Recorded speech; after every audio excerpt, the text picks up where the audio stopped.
The next guest that we have is a total surprise. He came out of nowhere for me. So if you look at the screen, it's a lot of green, and it's a guy standing in the picture over there. So I'm at a party at Social Media Week. Don't know if anyone else was there. I was at a party. Who was there? You were there. Yeah, okay. So I'm there with Robin, and we're standing in the opening night party of Social Media Week, and I'm talking to this guy right here, Jonathan Kolby, and look at his handles. Jonathan Kolby is an amphibian specialist. Yeah. And when we hear this, he goes, I'm an amphibian specialist. And Rob goes, Michael, leap year, frogs. You have to have the guy there. So, before we go into what an amphibian specialist is, he's an amphibian specialist for National Geographics. Yeah. That's some serious stuff there, right? And so, Jonathan, I wanted you oh, look at that. Okay. So, what is, I'm going to ask that party question that everyone's like, oh God, please don't ask me that. Just do it. What do you do? I try to stop a global epidemic killing frogs. Yeah. So, what about that is something that was a calling? Like, how did you come about that? And what makes you want to do that? So it picked me. I've always studied reptiles and amphibians as a kid, and I started studying frogs one day, and then this disease outbreak struck, and it started killing frogs at my research site in Central America. And I decided it was my responsibility to do something about it because I realized there was a problem. Were you already working with science organizations? So you were already working with science organizations? So when I was, this was in 2007, but when I was 15, I started volunteering overseas my summers to help with biodiversity surveys. So, yeah, I'm a weirdo. No, my summer vacation in high school was running around China chasing cobras. Chasing cobras? Which is really funny because my mother was very overprotective and wouldn't let me go to the park by myself. And through a family friend, she was like, hey, you want to go to China? I'm like, yeah, whatever that is, I'll do it. And chase cobras in China? But she didn't know that until I got home.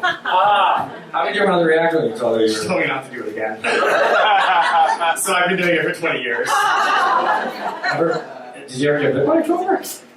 That's a long story. Okay. Sounds like one of those jokes. It wasn't a cobra. Okay. It was something else. So the reason that I really wanted you on the show is because, like I said, it's about doing meaningful work, right? And here's someone, we have a storyteller, we have a professional speaker, and you were so passionate talking about what you do. Up on the screen, just take a look. Like, here's some of this is your photography, right? Yes. So actually tell us, what is this? I mean, geek out here, man. Geek out. Like, tell us. This is one of my frogs. I call it my frogs in my forest. I work in a rainforest in Honduras where it's a cloud forest. A lot of people think of a rainforest as warm and tropical, but we're already like 5,000 feet up in the mountains. We live in the clouds. We have all these really special frogs that like living inside of a cloud. This is one of our prettiest ones, a mossy red-eyed tree frog. It's critically endangered, disappearing from a lot of places. We don't know why. So the ones in our park are some of the last biggest populations that we're trying to save. Here's another one. This is one of my favorites. Tell us about this guy. He's one of my favorites. That is a baby spike-thumbed tree frog. He is super critically endangered, only known from a few rivers on my mountaintop. By the time I started working there, supposedly 80% of them had just dropped dead. No one really knew why. Then we found that it was this disease outbreak. So he's one of my special ones that we're trying to keep alive. And what about this guy? I call him Kermit. Yeah, that's a Kermit frog. You're gonna have one of those. Yeah, people like him. He's actually a glass frog, and they're pretty amazing because if you actually turn them upside down and look at their belly, their skin is very transparent. You can see the heart beating. You can see their blood flowing, their bones, and their tadpoles. A lot of you know, like frogs have tadpoles that live in the river. Well, these are special, and what they do is they actually lay their eggs out of water on leaves overhanging the river, so you can see them swimming around inside their eggs on these leaves, and when they hatch, then they fall into the water to try to swim away from predators. And yeah, a few weeks ago we were just looking at some of them in the rainforest. It was great. So I did not pre-plan any conversation with Jonathan. I just wanted to put pictures of frogs up on the screen and let you all hear how excited he gets. Right? And so, because the whole point is, it doesn't need to be wildly popular in the pop culture, you know, to want to pursue something. It's something that's meaningful to you. You know, so, you know, you're out trying to save frogs, right? So, all three of these are endangered, or just the first two are endangered? The first two. So the first two, they're endangered frogs. And so here we are, a bunch of New Yorkers, like we see a frog and we call it exterminator, right? So as you're trying to save them, like, serious question, why should we care about endangered frogs? They don't affect us or anything like that. So why is it something that should be important to us? So it's important. We live in a world that's very disconnected from nature these days, especially cities like here. It's very easy to dismiss what's happening, you know, in mountains and rainforests and Central America and other places. But our health is very connected to the health of animals and the environment, the climate. And every piece matters, very similar to the talk that was at the beginning. Every piece matters. And a lot of times we don't, as scientists, we don't know exactly what every piece does. And sometimes we never will know. And because of that, a lot of people think, well, these little things disappear and it doesn't affect me. You know, why should I care? Why should we invest time and money? And I don't feel that's a reason not to say things. That everything matters. Everything has a role. Everything always has had a role. And we should be so human-centric that if that's not worth a lot of money to us, or if that doesn't give us medicines or drugs, then we shouldn't save it. And yeah, I just think they're amazing creatures. They do have a lot of benefits to humans. I don't like to commercialize it, but I mean, they keep water clean. Like when frogs disappear from rivers and forests, the water quality goes down. In a lot of countries outside the United States, that matters to people's health. That's what they drink. They also reduce human disease. In a lot of places in malaria, their tadpoles will eat mosquito eggs, and that will affect the incidence of malaria. There's a lot of reasons why it's beneficial to humans, but aside from that, I just think we should. 4 minutes talking about frogs, and we're all like wanting to go read about frogs when we go home. That's why we need people like you in the world for every topic, from frogs to kindness, to $10,000 pyramid, all those things. So I want to show a video that I believe you're part of here. So here we go. If you bring your attention to the screen.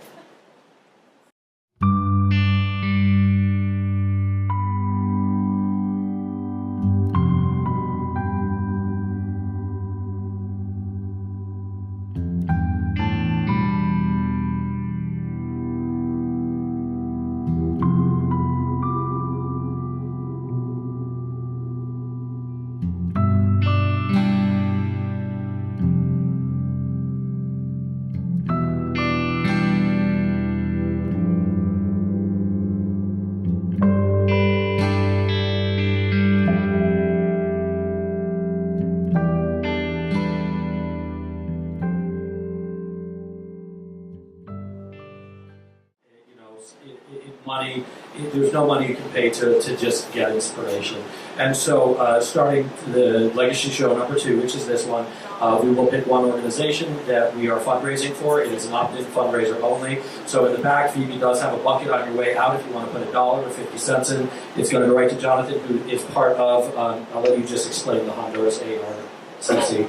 So we just launched our website and this video today for Leap Day because it makes us happy.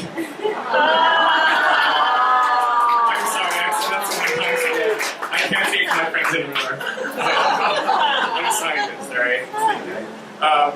So what we're doing basically is, long story short, and that's hard for me, we have this global epidemic, and it's the first time any wildlife species in the world has had a global epidemic that we could not control. It's basically like AIDS for frogs, and by the time we realized it existed, it was already in about 60 or 70 countries. It's still spreading. Hundreds of species are going extinct. And the problem is, what a lot of zoos are trying is that they're going to places this outbreak is reaching. They're collecting as many frogs as they can, bringing them into zoos, and then they go extinct in the wild. So we still have some of these really special animals in a tank, in a terrarium, but we don't know what to do with them. We can't create vaccines yet. We don't really have a lot to cure them with, but we can keep them alive in captivity. So what we're doing, we've created what we're calling the Honduras Amphibian Rescue and Conservation Center, HARCC. And we are building a research facility in Honduras right now, from the ground up, where we are going to start taking out some of our sick frogs from the park, making them healthy, and then reintroducing them. And it's something that a lot of places have been afraid to do because we know that we can't fix them totally. But we know that in our park, by putting back the adults live, but the babies don't. The babies die. So we're going to take out the babies. We're going to make them not die. We can do that, but just in captivity. And then start putting the adults back every year, so that 10, 20, 30 years, they might be able to help themselves cope with it. Just like humans, not everyone dies from disease. There just aren't enough survivors to begin with because they're already endangered when this outbreak struck.